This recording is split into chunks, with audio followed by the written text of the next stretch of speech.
Hi guys. I've never been to this meeting before, but I was just I'm at the gym and when you're asked to speak at AA, you say yes. So I'm literally on a balcony at this gym with like techno beats blasting. But I'm really happy to be here because uh I don't know if this is always a young person's meeting, but I felt compelled to hop on when I was just kind of like, I wonder if I could listen in on a meeting while I'm like on the treadmill. And there was a young person's meeting I'd never been to, and like young people's meetings saved my life 12 years ago. So I'll tell you like a little bit of what it was like, what happened, and what it's like now. But I got sober in New York, and I got sober when I was 22. So I'm 34 now, and I've been sober 12 years as of yesterday. And I actually had this experience on January 1st of this year that like I feel speaks to what it was like and what it's like now. I live in LA now, and but I'm from the Midwest, and so my dad came out to LA for the Rose Bowl parade and football game, and I don't know if anyone is familiar with that New Year's Day tradition, but the University of Michigan was playing football, and we're a Michigan family, and so my dad flew out. So I woke up New Year's Day at like 5 a.m. to go to the parade, next to my husband, who I've never cheated on. He's never seen me drunk. I've never blacked out around him.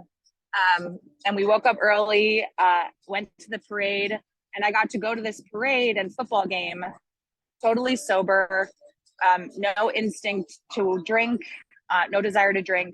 And I was with my dad and my sister, who's also sober.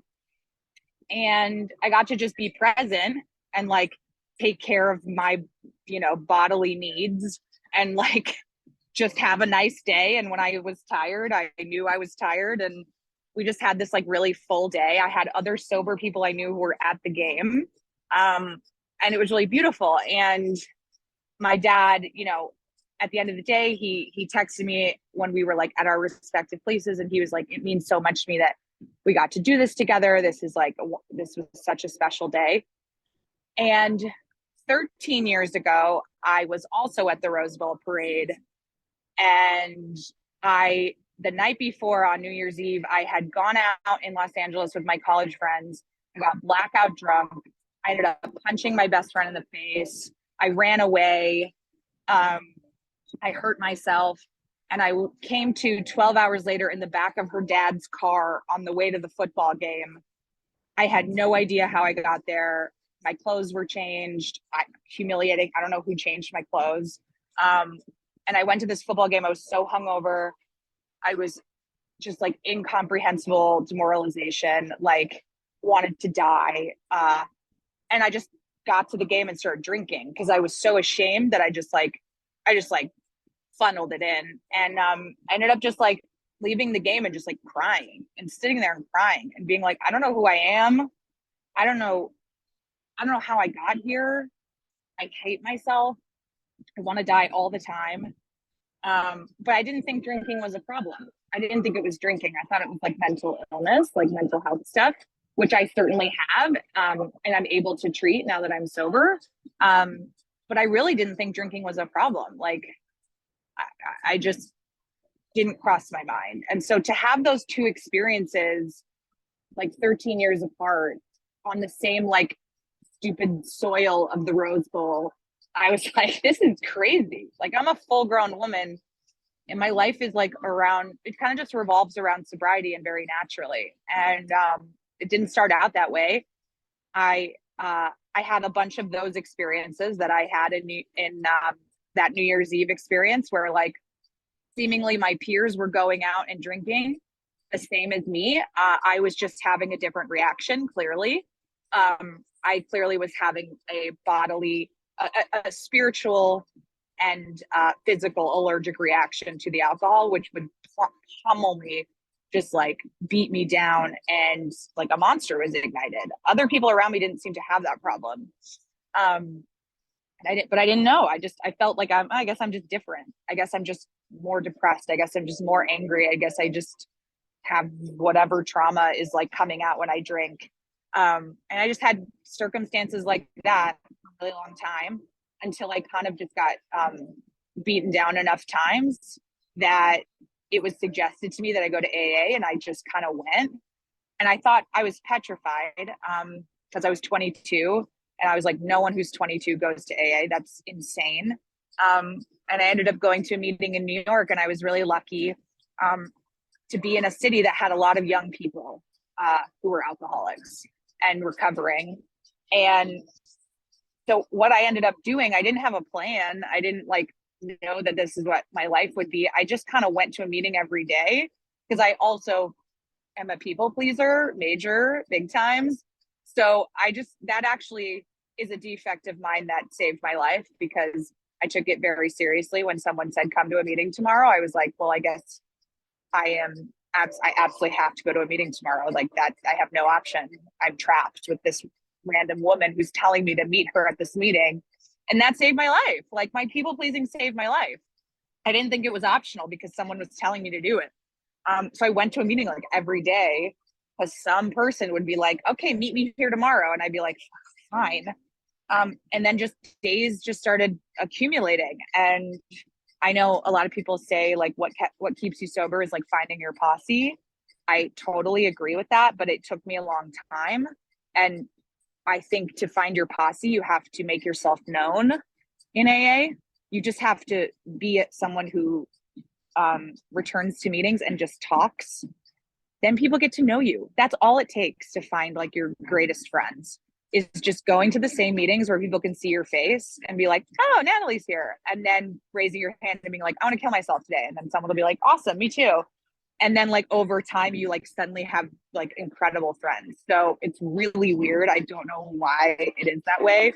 But it's a very special thing. And I have no idea how long I've been talking. Does anyone have a sense? Maybe like 7-8 minutes. Okay, cool. And over the years, like my relationship to AA has ebbed and flowed. So like, years 1 to 3, I was like pink on a pink cloud. Like every new memory I had as a sober person was like magic, like having Thanksgiving without drinking and not causing like true family damage. It was magical. And then like going out dancing with like sober freaks at clubs and smoking cigs and like flirting with guys at diners. Like I was like, this rules. Like I'm having the best time of my life. Like all these like hot drug addicts are here, and I'm like, this is awesome. And then like as I got like settled into AA, like I started to get to know myself better, and it got really painful. And like doing the work was really hard and painful. And I feel like this whole journey of doing the steps is like getting to know yourself. And sometimes like that stuff hurts a lot. And so there was like some painful years in AA. And then there were some like, I need to level up my program and like go to Al-Anon years in AA and like deal with that. And it's just kind of like continuing to learn who you are and with the end goal of being like honest, living an honest life. And like to me, that means like the people in my life like really know me and kind of know what's going on with me, and they've seen my ugly sides and they've seen my best sides. And I've had friends in AA who I've had for like 8 years, who also like moved out to California, and now we're all here. It's really weird. But yeah, I think if you're new or you're struggling with this, even if you like, relapse is not a part of my story. Again, the people pleasing, like it is so hard for me today to be a people pleaser, but like at the time it was amazing. But even if you are like, relapse is a continuous problem, like there's no shame at all in coming back here. Like all of us love you and welcome you with open arms. We just have to keep being honest. And if every day you come here and say I have one day or I have no days, like welcome, we're so happy you're here. Truly, I like don't mean that as bullshit. Like we are actually really happy you're here, because this is like hopefully an hour you're not drinking, which is cool. And I think everyone being on this Zoom is like a real miracle. I'm so glad I just like went online to see if I could listen in to some folks while I was like on the treadmill, and there's literal EDM music like next to me, like at this gym. But that's Friday, baby. So I'm really happy to be here. I'm excited to hear from you guys, and thanks for letting me speak.